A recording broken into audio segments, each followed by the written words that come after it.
Hello, konnichiwa. I'm Alexandra Simpson. I'm the director of No Sleep Till, and I'm so thrilled that No Sleep Till made its way to the Japanese audiences. I hope that you will find some way to relate to this film. I will read these questions out loud and I will respond to them. No Sleep Till is ostensibly about a hurricane, yet it focuses more on people waiting, on time spent in anticipation rather than on the event itself. This perspective, where tension and atmosphere take precedence over plot, feels rare and unique in cinema. Could you share what led you to focus on that waiting time and what you were aiming to explore through that lens? I'll start by saying that I really wanted to approach this film more into a exploratory mode because it was my first film, and I've never written a film, so I really didn't want to go in production with this sort of very polished script. I really went there with a vague script, and meeting the people that I met shaped the film, but it was really about exploration. With that said, I was highly influenced by films that explore mundanity, that explore the sort of in-between moments.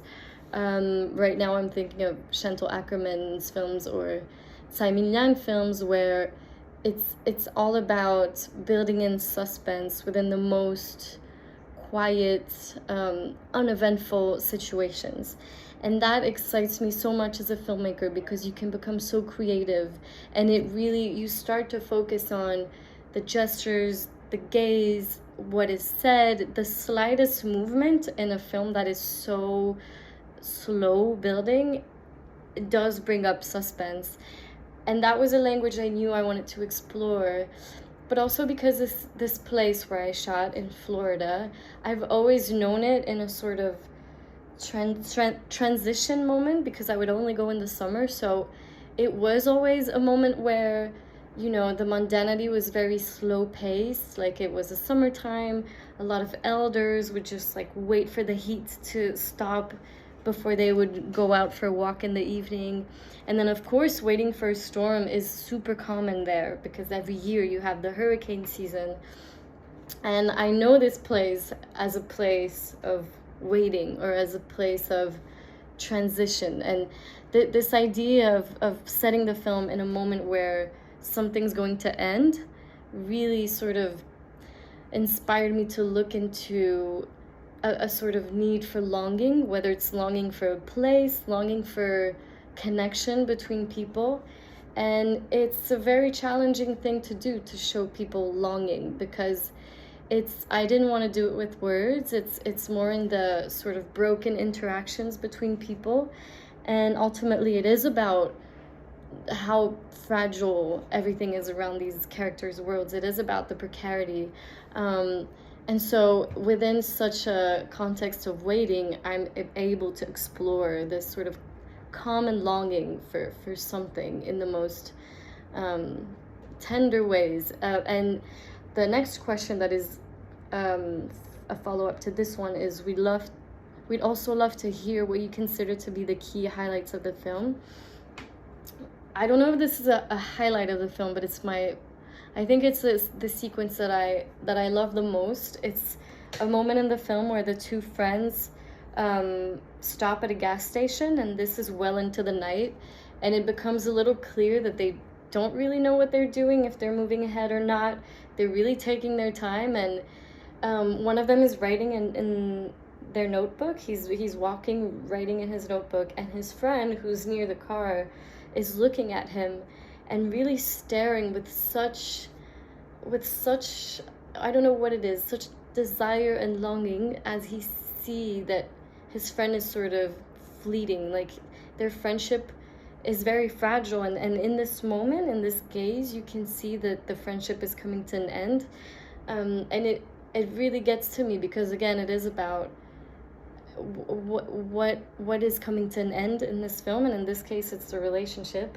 And this isn't a film that it's not a scene that I had written in. It was something that we thought about on the spot, because I felt like we were lacking some sort of emotional moment where we would really be just concentrating on one's perspective, and I love that face. I love that look in that moment, and it holds the heart of the film, in my opinion.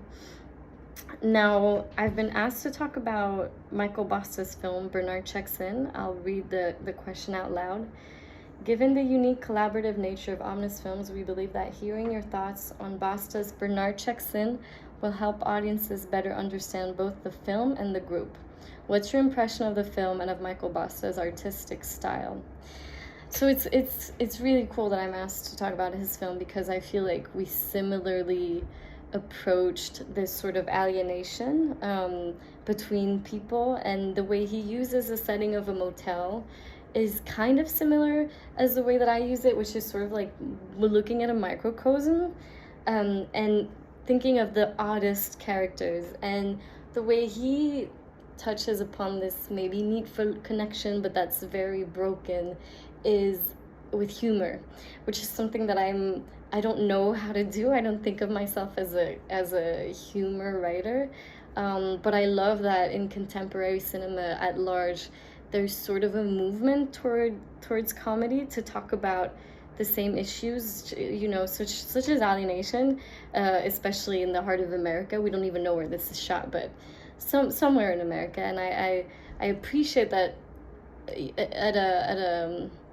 at large, the Omnis group isn't afraid to use humor, and not even in a cynical way, but in a very emotional, personal, and tender way. And I think that Michael is he's a great humor writer, and I love that we're using the same contexts in such different ways.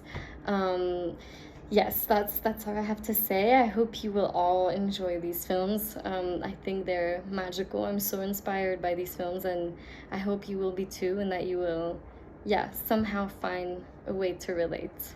Bye.